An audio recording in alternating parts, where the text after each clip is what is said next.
መዝሙር 147 ሃሌሉያ! አምላካችንን በመዝሙር ማወደስ እንዴት መልካም ነው!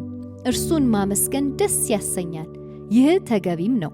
እግዚአብሔር ኢየሩሳሌምን መልሶ ይሰራታል፣ ከእስራኤል የተበተኑትን ይሰበስባል፣ ልባቸው የተሰበረውን ይፈውሳል፣ ቁስላቸውንም ይጠግናል። የከዋክብትን ብዛት ያውቃል፣ እያንዳንዱንም በስሙ ይጠራዋል። ጌታችን ታላቅ ነው፣ እጅግ ኃያልም ነው፣ ለጥበቡም ወሰን የለውም። እግዚአብሔር ትሑታንን ከፍ ያደርጋል፣ ክፉዎችን ግን ወደ ምድር ይጥላል። ለእግዚአብሔር በምስጋና ዘምሩ፣ ለአምላካችንም በመሰንቆ ምስጋና አቅርቡ። ሰማይን በደመናት የሚሸፍን እርሱ ነው። ለምድርም ዝናብን ይሰጣል፣ በተራሮችም ላይ ሳር ያበቅላል። ለእንስሳት ምግባቸውን፣ የቁራ ጫጩቶችም ሲንጫጩ የሚበሉትን ይሰጣቸዋል። እርሱ በፈረስ ኃይል አይደሰትም፣ በሯጭም ብርታት ላይ ደስታውን አያደርግም። ነገር ግን እግዚአብሔር በሚፈሩት በምሕረቱ በሚታመኑትም ይደሰታል። ኢየሩሳሌም ሆይ እግዚአብሔርን አመስግኚ፣ ጽዮን ሆይ አምላክሽን አወድሺ። እርሱ የደጆችሽን መወርወሪያ አጽንቷልና ልጆችሽንም በውስጥሽ ባርኳል። በድንበርሽ ውስጥ ሰላም ያሰፍናል፣ ማለፊያ ስንዴም ያጠግብሻል። ትእዛዙን ወደ ምድር ይልካል፣ ቃሉም እጅግ በፍጥነት ይሮጣል። አመዳዩን እንደ በርኖስ ይዘረጋል፣ ውርጩን እንደ አመድ ይነሰንሳል። የበረዶውን ድንጋይ ቁልቁል ይወረውረዋል። በውሽንፍሩስ ቅዝቃዜ ፊት ማን ሊቆም ይችላል? ቃሉን ልኮ ያቀልጣቸዋል፣ ነፋሱን ያነፍሳል፣ ውሆችንም ያፈሳል። ቃሉን ለያዕቆብ ሥርዓቱንና ፍርዱን ለእስራኤል ይገልጣል። ይህን ለማንኛውም ሌላ ሕዝብ አላደረገም፣ እነርሱም ፍርዱን አላወቁም። ሃሌሉያ! ይሄም የሃሌሉያ መዝሙር ሁለተኛው ነው አይደለ? በሃሌሉያ ይጀምራል፣ በሃሌሉያ ይጨርሳል። እና ሲጀምር ሃሌሉያ ይልና አምላካችንን በመዝሙር ማወደስ እንዴት መልካም ነው፣ እርሱን ማመስገን ደስ ያሰኛል፣ ይህ ተገቢም ነው ይለናል። እርሱን በመዝሙር ማወደስ አይደል? የመጀመሪያው ምዕራፍ 146 ላይ ልክ ሲጀምር ቁጥር 2 ላይ በምኖርበት ዘመን ሁሉ በሕይወቴ ዘመን ሁሉ እዘምርለታለሁ ነው የሚለው። ይሄኛውም የሚያቀርብልን ጥሪ በመዝሙር ማወደስ መልካም ነው ተገቢም ነው ይለናል። ፊቲንግ ነው። በቃ ለዚህ አጽናፈ ዓለሙን ለሚገዛው ንጉስ ልታቀርቡለት የምትችሉት መዝሙር ነው። ከአንደበታችሁ የሚወጣ ምስጋናን ነው፣ ውዳሴን ነው ይለናል። ይሄ አዘማመር መዝሙር 33 ቁጥር 1 ላይ ይታያል። ጻድቃን ሆይ በእግዚአብሔር ደስ ይበላችሁ፣ ቅኖች ሊወድሱት ይገባቸዋል፣ ተገቢ ነው። ቅኖች፣ ጻድቃን፣ የተረፉ የዳኑ፣ ይሄ ንጉስ የደረሰላቸው፣ ይሄ ንጉስ ከብዙ ችግር ታድጎ እዚህ ጽዮን ያስገባቸው ካሉ እነሱ አንደበታቸውን ከፍተው ያወድሱት። ይሄ መልካም ነው ይለናል።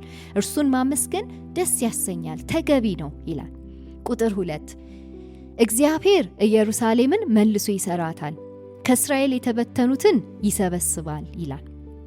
ይሄ መዝሙር 3 ክፍል አለው። የመጀመሪያው ክፍል ከ1 እስከ 6 ነው። ምንድነው የሚያደርገው? ጥሪ ያቀርብልናል። ምን አይነት ጥሪ ነው? እግዚአብሔር ኢየሩሳሌምን መልሶ እያቋቋመ መልሶ እያደሰ ከዛ በኋላ ሊነክስባት ስለተዘጋጀ እናወድሰው፣ እንዘምርለት ይለናል። ይሄንን ክብር ለእግዚአብሔር አምጡ ይላል። ሁለተኛው ክፍል ከ7 እስከ 11 ነው ያለው። ምን ይላል ይሄ ክፍል ደግሞ? መጀመሪያ አወድሱ ዘምሩ ያላቸውን አሁንም ይጠራቸውና ይሄ አምላክ ሁሉን የፈጠረ ሁሉን ያስተካከለ ከዛ ደግሞ በደረቀው አሁን እቺ ኢየሩሳሌም መልሶ ስትቋቋም የበፊቷ ክብሯ የለም እያሉ ያለቅሳሉ። በነ ዘካርያስ በነ ሐጌ ዘመን አይደለም፣ በነ ነህምያ በነ እዝራ ዘመን። ስለዚህ አሁን ደረቅን እኮ ማን ነው የሚያረሰርሰን ሲሉ ይሄ ክፍል ምን ያስታውሳቸዋል? ማን ነው ዝናብን በወቅቱ የሚሰጥ? ማን ነው የሚያረሰርስ ምድሪቷን? ለምድር ዝናብን የሰጠ በረዶን የነሰነሰ ሁሉን አስተካክሎ ለምድሪቷ እንኳን ማጠጣት ከቻለ ለኢየሩሳሌምማ እንዴት! ይሄንን አምላክ አወድሱ እያለ ጥሪ ያቀርባል። ከዛ 3ኛው ክፍል ደግሞ ኢየሩሳሌምን ነው ጥሪ የሚያቀርብላት። እንዲህ ያደሰሽ፣ እንደዚህ ያስዋበሽ፣ እንደዚህ ቆንጆ አድርጎ ደግሞ ድጋሚ የተከለሽ፣ ድጋሚ ያጸናሽ ኢየሩሳሌም ሆይ እግዚአብሔርን አወድሺ ይላታል። እግዚአብሔር በቃሉ ሁሉን ነገር ካዘዘ፣ ሁሉን ነገር ካስተካከለ ከቁጥር 18 ከቁጥር 12 እስከ 20 ነው ያለው ይሄ ክፍል። ሁሉን ነገር ካስተካከለ አሁንም ደግሞ ህዝብን ደግሞ ያስተካክላል። ህዝብ ካሁን በኋላ እንዳያውክሽ፣ ህዝብ ካሁን በኋላ እንዳያጠፋሽ፣ እንዳይበትንሽ ይጠጋግንሻል ይላታል። ይጠጋግንሻል፣ ጠግኖ ደግሞ ተዘልለሽ እንድትቀመጪ ያደርጋል እያለ ያሳስባታል። ይሄ መዝሙር በአጠቃላይ መዝሙረኛው የተዋሰው ምናልባት ዘካርያስ፣ ምናልባት ሐጌ፣ ምናልባት እዝራ በድህረ ግዞት ዘመን ስለተጻፈ ማለት ነው። የተዋሱት ከየት መሰላችሁ? ከኢሳይያስ 40 እስከ 66፣ ከመዝሙር 33፣ መዝሙር 104፣ ኢዮብ 37 እስከ 39 እና ዘዳግም 4። ምክንያቱም እነዚህ ሐሳቦች በሙሉ እዛው ስለሚገኙ እዚህ ክፍል ውስጥ ያሉት ስለ ፍጥረት፣ ስለ ማዳን፣ ስለ እግዚአብሔር መባረክ፣ ስለ ቃሉን አንስቶ ነው የሚደመድመው። ስለዚህ ይሄን በሙሉ ተውሰው አዲስ ቅኔ ሰርተው ነው ያቀረቡልን። ይሄ አዲስ ቅኔ በድህረ ግዞት ዘመን የምንዘምረው ቅኔ ነው። ስለ አዲስ ቅኔ ደግሞ ብዙ ብለውናል አይደለ? አዲስ ቅኔ የምንዘምርበት ጊዜ ነው ብለውናል። በቃ አሁን አዲስ ምዕራፍ ውስጥ እግዚአብሔር ከቶናል። መልሰን ተቋቁመናል። ንጉሳችን የሚነግስበት እዛ ጽዮን ከተማ ደርሰናል። ስለዚህ ተገቢው ነገር አሁን ምንድነው? ማመስገን፣ መዘመር እያለ ነው የሚጋብዘን። ቁጥር 2 እግዚአብሔር ኢየሩሳሌምን መልሶ ይሰራታል፣ ከእስራኤል የተበተኑትን ይሰበስባል ይላል። ይሄ የመሰብሰቡ ሂደት በጣም ጥያቄ ሆኖባቸው ነበር። ምክንያቱም በተለይ ሰሜኑ ክፍል እስራኤል ብትንትኗ ነው የወጣው አይደል? ነገዶቹ የት እንደገቡ ራሱ እስከማይታወቅ ድረስ እና ራሳቸውን እያከኩ ይጠይቃሉ። እሺ መልሰን ልንቋቋም ነው፣ መልሰን ልንሰራ ነው፣ እግዚአብሔር ሊሰራን ነው። እንዴት ይሆን ወንድሞቻችን፣ ወገኖቻችን ማን ይሆን የሚሰበስባቸው ብለው ጥያቄ ውስጥ ይገቡ ነበር። ይሄን ጥያቄ በነቢያቱ መልስ ይሰጥ ነበር። በተለይ ኢሳይያስ 56 ቁጥር 8 ላይ እንደዚህ ይላቸዋል። የተበተኑትን እስራኤልን የሚሰበስብ ጌታ እግዚአብሔር እንዲህ ይላል፣ ከተሰበሰቡት በተጨማሪ ሌሎችን እንደገና እሰበስባለሁ ይላቸዋል። እናንተ መልሳችሁ ገባችሁ፣ ጥሩ ነው ልጆቼ፣ አሁን በደንብ ተሰብስባችሁ ገብታችኋል።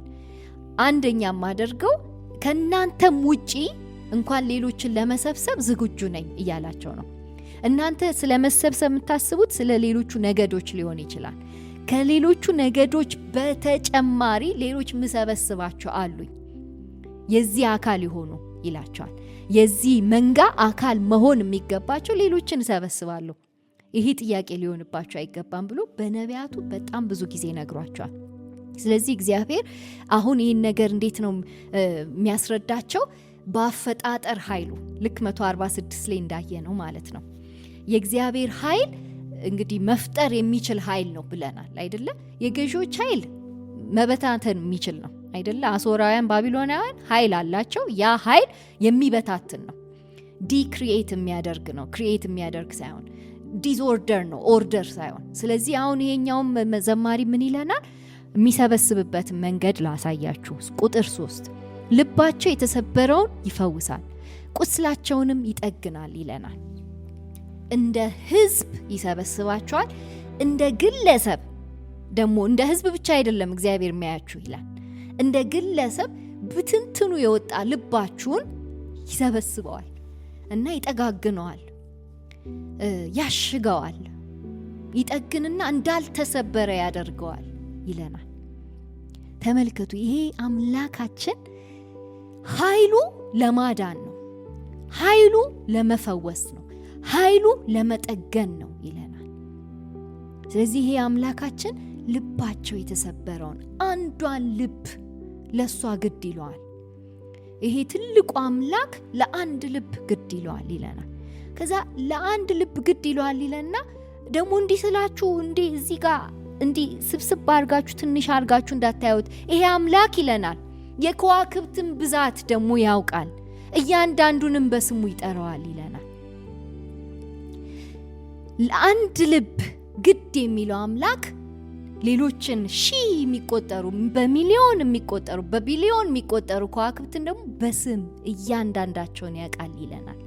በስም ይቆጥራል፣ ይጠራቸዋል፣ ብዛታቸውን ያውቃል። ንጉሳችሁ እንዴት ትልቅ እንደሆነ አስቡት ነው እያለን ያለው። ንጉሳችሁ በጣም ትልቅ፣ በጣም የማይደረስበት ግን ደግሞ ልብ ጠጋኝ ነው። ልብ ጋር ያለ ነው። የልብን የሚያውቅ እዛ ጋር ነው ይለናል። ከዛ አሁንም ይቀጥላል። መቆጣጠር አይችልም። ጌታችን ታላቅ ነው፣ እጅግ ኃያልም ነው ይላል። ለጥበቡም ወሰን የለውም። አቤት የኛ አምላክ፣ አቤት የኛ ንጉስ፣ አቤት ትልቅነቱ፣ አቤት ኃይሉ፣ እጅግ እጅግ ኃያል የሆነ አምላክ።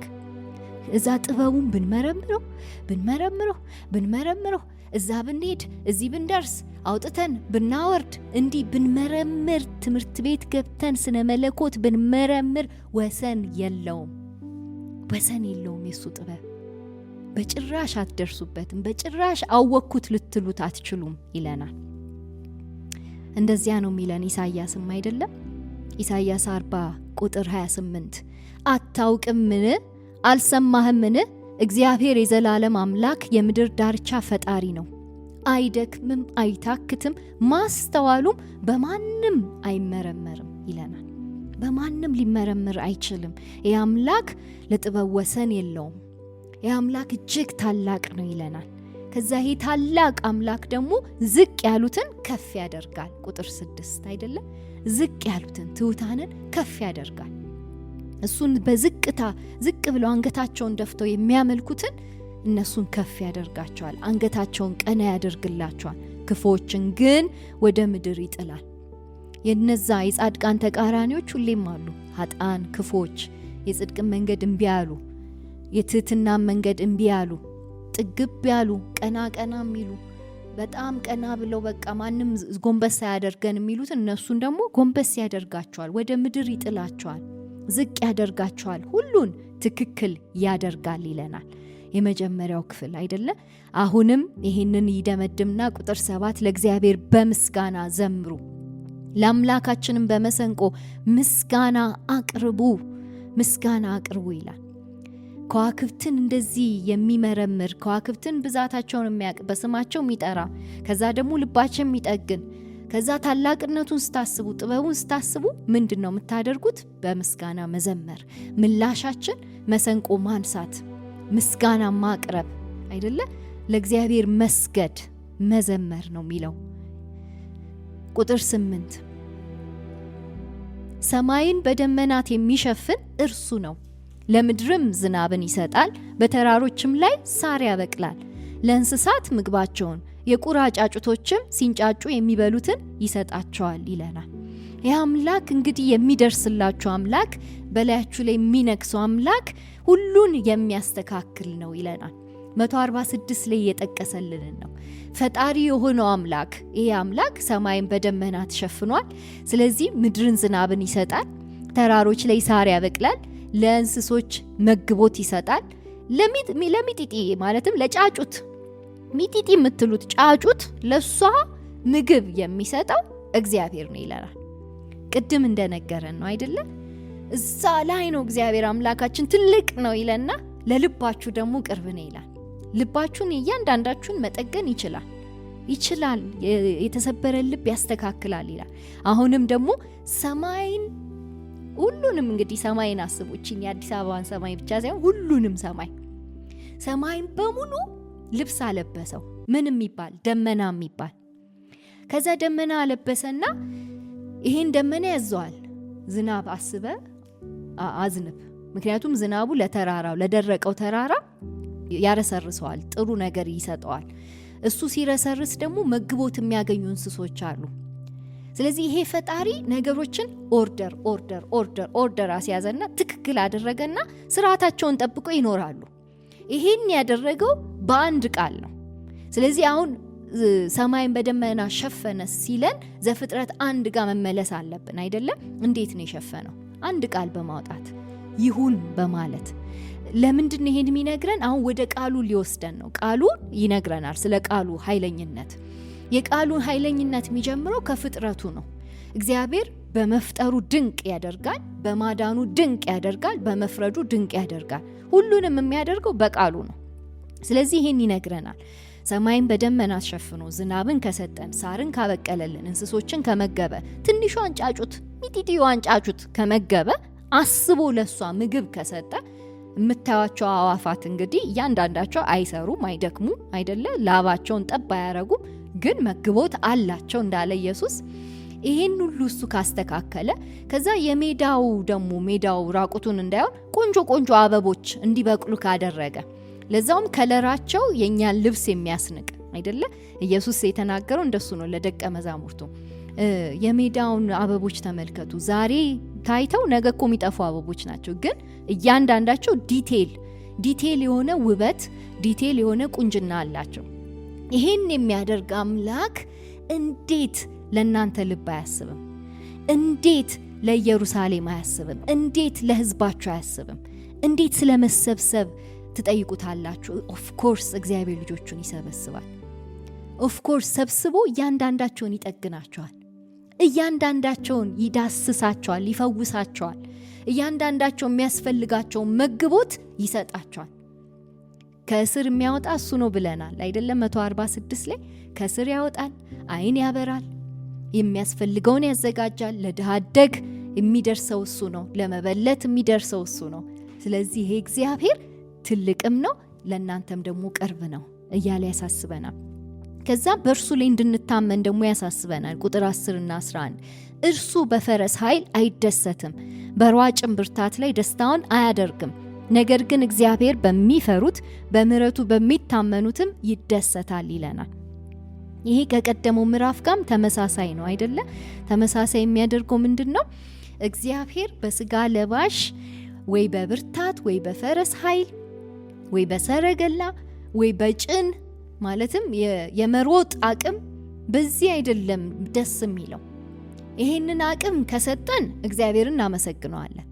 በዚህ አቅም ላይ ግን አይደለም የምንታመነው፣ በዚህ አቅም ላይ አይደለም የምንደገፈው። በግብፅ ላይ አንደገፍም፣ ሸንበቆ ስለሆነች አይደለ? ተሰባሪ ናት። ስለዚህ ይሄ ሁሉ አቅም እዚህ ላይ መመካት እግዚአብሔርን አያስደስተው፣ በጭራሽ ደስታውን አያደርገውም ይላል። የእግዚአብሔር ደስታ አለ፣ በዚህ አይደሰትም። እግዚአብሔር የሚደሰተው በምንድን ነው? ሙሉ በሙሉ በእርሱ ላይ በሚታመኑ እርሱን በሚፈሩ ፈሪሃ እግዚአብሔር ባላቸው በጻድቃን ነው እያለ ይነግረናል። በምህረቱ በሚታመኑ እርሱ ይደሰታል ይላል። ያ ምህረት፣ ያ ኼሴድ፣ ሁልጊዜ የማይለዋወጥ ጽኑ የሆነ ያ ፍቅር፣ በጣም ጸንቶ እዚህ ያበቃን እዚህ ያደረሰን ያ ምህረት አይደለ? ምህረት ቸርነቱ ተከትለው በቤቱ ያስገቡን ያ ምህረት፣ በዚህ ምህረት ላይ የሚታመኑትን እግዚአብሔር ደስ ይሰኝባቸዋል ይላል። ደስ ይሰኝባቸዋል። እግዚአብሔር በምህረቱ በሚታመን ይደሰታላል። መዝሙር 84:12 የሰራዊት አምላክ ሆይ በአንተ የታመነ ሰው ብሩክ ነው ይላል። በእግዚአብሔር የታመነ ሰው ብሩክ ነው ይላል። በእግዚአብሔር ላይ መደገፊያውን ያደረገ እግዚአብሔር ደስ ይሰኝበታል ይለናል። ብሩክ ነው፣ ብጽዕና ያለው በእግዚአብሔር በሚደገፍ ነው ይለናል። ቁጥር 12 ኢየሩሳሌም ሆይ እግዚአብሔርን አመስግኚ፣ ጽዮን ሆይ አምላክሽን አወድሺ። እርሱ የደጆችሽን መወርወሪያ አጽንቷልና ልጆችሽንም በውስጥሽ ባርኳል። በድንበርሽ ውስጥ ሰላም ያሰፍናል፣ ማለፊያ ስንዴም ያጠግብሻል ይላል። ይሄ ጥሪ ደግሞ ለኢየሩሳሌም ነው። በኢየሩሳሌም ለተሰበሰቡ ልጆች ቅድም ጥያቄ ነበረበት የዘማሪ አይደለ? ይሰበስበን ይሆን ብሎ ነበረ እና እውነትም ይሰበስባል እግዚአብሔር። ሰበሰባቸውና ኢየሩሳሌም ገቡ እና ኢየሩሳሌም ገብተው እግዚአብሔርን አሁን የማመስገኛ ወራታቸው መጣላቸው። ምክንያቱም እግዚአብሔር ገነታቸው ውስጥ መለሳቸው።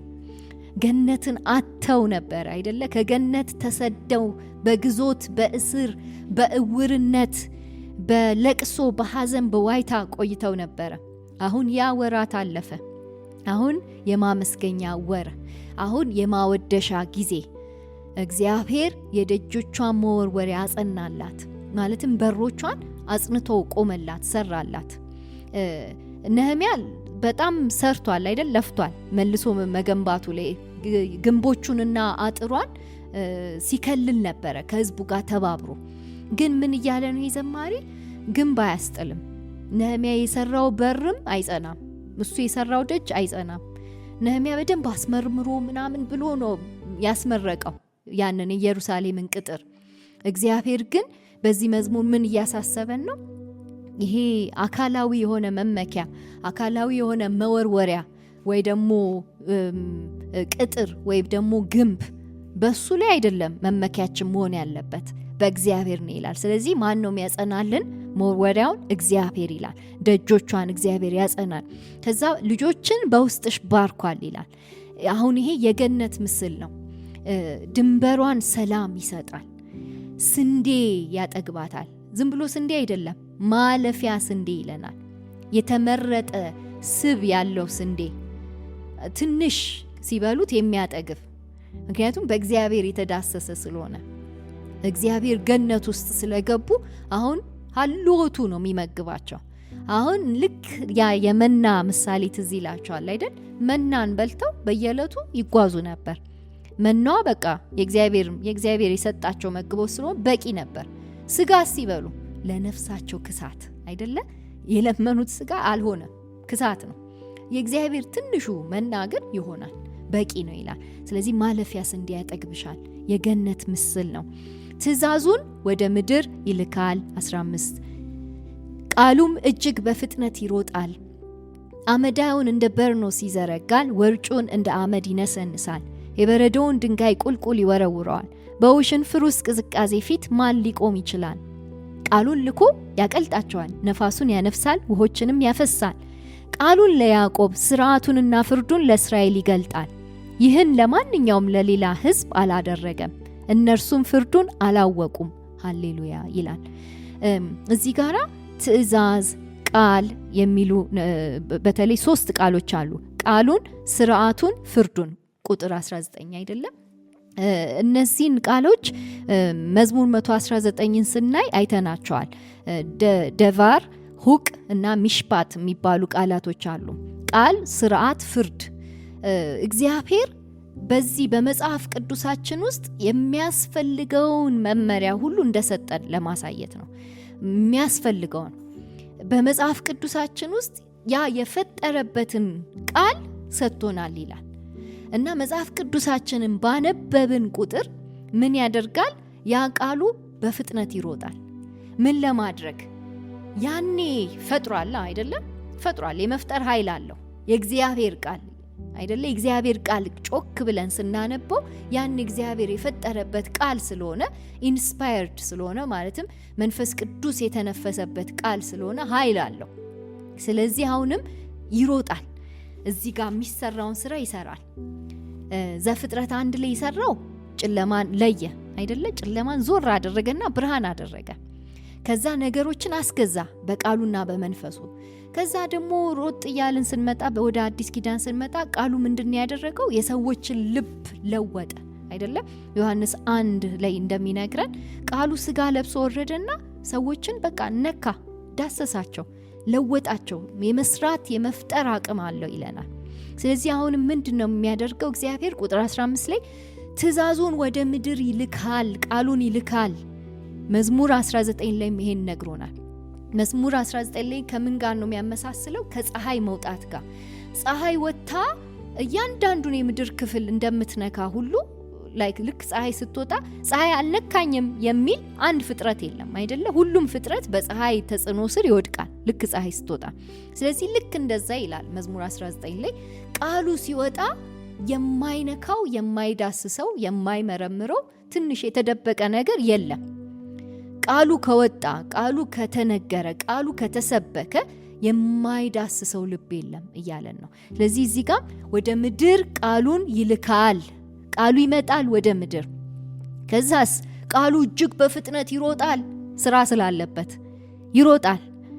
ከዛ ከቃሉ ለማምለጥ ለመደበቅ የሚፈልግ ካለ ቃሉ ይጥለዋል፣ ጠልፎ ይጥለዋል አይደለ?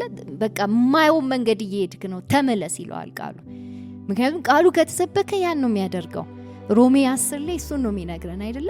ካልተሰበከላቸው እንዴት ይድናሉ ይለናል። ልክ ሲሰበክ፣ ልክ ቃሉ ሲታወጅ ያ የመዳን ነገር ውስጣቸው ሰርስሮ ይገባል ይላል። ከቃሉ በቃ ቃሉ ዘር ነው። ቃሉ የማይለውጠው ነገር የለም ይለናል። ሱፐርናቹራል የሆነ ኃይል አለው ቃሉ ይለናል። ለዛ ነው እግዚአብሔር ስንሰብክ ትእዛዙን፣ ቃሉን፣ ሕግጋቱን፣ ፍርዱን እንድንሰብክ የሚነግረን። የኛ ቃል ምንም ቃል ብቻ ነው፣ ዝም ብሎ ነው ማይክ ዜሮ። የኛ ቃል ካወራ ነው በዜሮ ነው የሚያጣፋው ነገሮች። ምንም አቅም የለውም። የሰዎችን ልብ አይነካም፣ የሰዎችን ልብ አይቀይርም። አንድ ጠብ የሚያደርገው ለውጥ አይኖርም። ልክ ስንሰብክ ቃሉን ከሰበክን የእግዚአብሔር ቃል የሚሰራው ስራ አለው። ይሮጣል ይላል። ይሮጣል፣ ስራ ለመስራት ይሮጣል። ተልኮ አለው የእግዚአብሔር ቃል ይለናል። ቁጥር 16-17 አመዳይ፣ ውርጭ፣ በረዶ፣ ድንጋይ እያለ ይነግረናል። ውሽንፍር፣ ቅዝቃዜ፣ እነዚህ ስኖ እኛ ሀገር የሌለ አይደለ? እንደ ባዘቶ ይለናል። እንደ በርኖስ አመዳዩ እንደ በርኖስ ይዘረጋል። ስኖ ይፈሳል ይላል። ይሄ ሁሉ የሚፈሳው እና ነገሮችን ላይክ የሚሸፍነው ተዘርግቶ በርኖስ ይሸፍናል አይደለም? የሚሸፍነው የእግዚአብሔር ቃል ነው እንዲሸፍን ያደረገው ይለናል። ከዛ አመድ እንደ አመድ ይነሰንሰዋል። ስኖውን እንደ አመድ ይነሰንሰዋል። ልክ አመድ ብላችሁት የሆነን ቦታ ነጭ ያደርገዋል አይደለም? ልክ እንደዛ ስኖውንም በቃሉ ብሎ ምድሪቷን አሜሪካ እንደዚህ በቃ ሽፍን ያደርጋታል። የእግዚአብሔር ቃል የሰው ልብ ላይ ሮጦ የሚሰራው ይሄንን ስራ ነው ይለናል። አለመሸፈን አይችልም። እንደ በርኖስ አለመዘርጋት አይችልም። ቃሉ በጣም መንፈሳዊ ኃይል ያለው ነገር ነው። በጣም በቃ ከባድ ነገር ነው። እጃችን ላይ ይዘን ምን ዞሮ ይላል። ከባድ መሳሪያ ነው። እንደ በረዶ ድንጋይ ቁልቁል ይወረውረዋል። በውሽንፍር ውስጥ ቅዝቃዜ ፊት ማን ሊቆም ይችላል? ውሽንፍር ሲመጣ ኃይለኛ ኔጌቲቭ ዜሮ የገባ ቅዝቃዜ ፊት ሰው ያለ መከላከያ መቆም አይችልም። ቆሞም ደግሞ ጥቂት ሰከንድ ቢቆምና ቢያይ ነው አይደለ? ስለዚህ በውሽንፍር በቅዝቃዜ ፊት ሰው በቃ እኔ ነኝ አለው እችለዋለሁ ቆቆማለሁ ብሎ መቆም እንደማይችል ሁሉ የእግዚአብሔር ቃል ፊት አንገቱን ሳይደፋ ለእግዚአብሔር ቃል እጁን ሳይሰጥ ማን መቆም ይችላል እያለን ነው። ማን መቆም ይችላል? እስቲ ወንድ አለ አይደለ? እስቲ ወንድ ማን ይቆማል ይላል። ስለዚህ የእግዚአብሔር ቃል ይሸፍነዋል። ልክ እግዚአብሔር ቃል ፊት አንድ ልብ ሲመጣ፣ አንድ ግለሰብ ሲመጣ የእግዚአብሔር ቃል ያሸንፈዋል። አንዳንዴ ወዲያው ላይመስል ይችላል። ወዲያው አይመስልም ብዙ ጊዜ። ይሄ ቃል ግን እውነት ኃይሉን ካወቅ ነው፣ እውነተኛ የእግዚአብሔርን ቃል ባህሪ ከተረዳ ነው፣ ይህንን አምነን ይህን ቃል እናስተላልፋለን፣ ይህን ቃል እናውጀዋለን። በቃ ልብ ላይ እግዚአብሔር በረዶ ማፍሰስ ይችላል። ልብ ላይ እግዚአብሔር ማቅለጥ ይችላል፣ ማፍሰስ ይችላል፣ መሸፈን ይችላል፣ መዘርጋት ይችላል፣ መስበር ይችላል፣ መጠገን ይችላል የሚለውን በጣም ማመን ይገባናል። ስለዚህ ቃሉን ልኮ ያቀልጣቸዋል ይለናል። በረዶን ያቀልጣል፣ ነፋሱን ያነፍሳል፣ ውሆችንም ያፈሳል ይላል። ፍጥረትን አይተን የቃሉን ኃይል የቃሉን ብርታት ካየን ይሄን ቃል አለመስበክ አንችልም። ይሄን ቃል ይዘን እንሮጣለን፣ ይሄን ቃል ይዘን እናካፍለዋለን፣ እንሰብከዋለን ይላል። ቃሉን ደግሞ ለማን ነው የሰጠው? ቁጥር 19 ለያዕቆብ ስርዓቱንና ፍርዱን ለእስራኤል ይገልጣል ይላል። አንድ ሚሽን የተሰጠው ህዝብ አለ፣ አብርሃም አይደለ? የአብርሃም ልጆች የአብርሃም የይስሐቅ የያዕቆብ አምላክ ተብሎ ነው የሚጠራው እግዚአብሔርም አይደለም። ስለዚህ ሚሽን ነው የሰጣቸው። ለብቻቸው ድነው እንዲቀመጡ አይደለም የተመረጡት። ሁሌ የምንነጋገረው ነገር ነው አይደለ? ሰው የሚመረጠው ለመዳን አይደለም። ሰው የሚመረጠው ለአገልግሎት ነው። እግዚአብሔር ሁሉንም ነው የሚያድነው። ለሁሉም የተገለጠ በቂ ጸጋ አለው። ስለዚህ ይሄንን ጸጋ እንዲያከፋፍሉ፣ ይሄንን ወንጌል እንዲሰብኩ ለማን ይሄን ስራ ሰጠ? ለያዕቆብ። ምን ሰጠው? ቃል፣ ስርዓት፣ ፍርድ ሰጠው። ሙሉ የተገለጠውን እውነት መገለጡን ሰጠው። እግዚአብሔር ማለት ብርሃን ነው፣ እግዚአብሔር ማለት አዳኝ ነው፣ እግዚአብሔር ማለት ነፃ አውጪ ነው የሚለውን ይሄን መገለጥ ለያዕቆብ ሰጠው። ከዛ ያዕቆብ ስብስብ አደረገና ያዘ አይደለም? እኔ ስፔሻል ነኝ ምናምን ማለት ጀመረ። እኔ በጣም የተመረጥኩ በቃ ሌላ ህዝብ እዛ ወደ ውጪ ማለት ጀመረ። አይ እንደሱ አይደለም የሚሰራው፣ አሁን የሚያስፈልገው ዳግማዊ ያዕቆብ ነው አለና ይሄንን ስራ ለዳግማዊ ያዕቆብ ለኢየሱስ ሰጠው አይደለም? ኢየሱስ ይሄንን በሙሉ አቅሙ በሙሉ ማንነቱ ፈጸመው። ይሄ አገልግሎት አሁን ኢየሱስ ወሰደና ለማን ሰጠው? ለልጆቹ፣ ለኛ አይደለ? እኛም ተካተትን፣ ከማህበረ ምእመናኑ ጋር ተካተትን፣ ከአብርሃም ልጆች ጋራ በእምነታችን ተካተትን። ስለዚህ ይህን ስርዓት አሁንም ለማን ሰጠው? ቃሉን፣ ስርዓቱን፣ ፍርዱን ለማን ሰጠ? ለኛ ሰጠ። የት ነው የሰጠን? ማቴዎስ 28:19 ላይ ሂዱ አለ። ምንድነው የምታደርጉት? ቃሉን ይዛችሁ ሩጡ። ቁጥር 15 ላይ እንደሚለው ሩጡ ትእዛዙን ይዛችሁ። እንደዛ እኮ ነው የሚለው 28:19 አይደለም? ትእዛዜን እንዲጠብቁ እያስተማራችኋቸው ደቀ መዛሙርቴ እያደረጋችኋቸው በአብ በወልድ በመንፈስ ቅዱስ እያጠመቃችኋቸው ይለናል። ስለዚህ ኃይል ያለበትን ነገር ትእዛዜን ውሰዱ። ይሄ ፋሽን አያልፍበትም አላቸው ኢየሱስ። አያልፍበትም። ሰዎችን የምታድኑት በዚህ ቃል ነው። ሰዎችን ደቀ መዛሙርት የምታደርጉት በዚህ ቃል ነው። ስለዚህ ይህን መገለጥ ይዛችሁ ሩጡ ብሎ ጌታ ኢየሱስ ክርስቶስ ለደቀ መዛሙርቱ ሲሰጥ እናያለን። እና ይህንን ለማንኛውም ለሌላ ህዝብ አላደረገም። እነርሱም ፍርዱን አላወቁም። እግዚአብሔር ይሄ ሮንግ እና ራይት የሚለውን በደንብ በትክክል በቃ ለይቶ የሰጠው ይሄ የመለየትን ነገር የሰጠው እርሱን ለሚያውቁት ነው። ይሄን መገለጥ ለሰጣቸው ለልጆቹ ነው። እግዚአብሔርን በአባትነቱ ለሚያውቁት ነው ይሄን ስራ የሰጠው እያለ ይደመድማል። ይሄን ስራ ስላገኘን ደግሞ ሃሌሉያ ብሎ ይደመድማል። ሃሌሉያ ሚስዮናውያን ስላደረገን ሃሌሉያ፣ የሚመጣ ንጉስ አለ ብለን የምናውጅ ሰራተኞች ስላደረገን ሃሌሉያ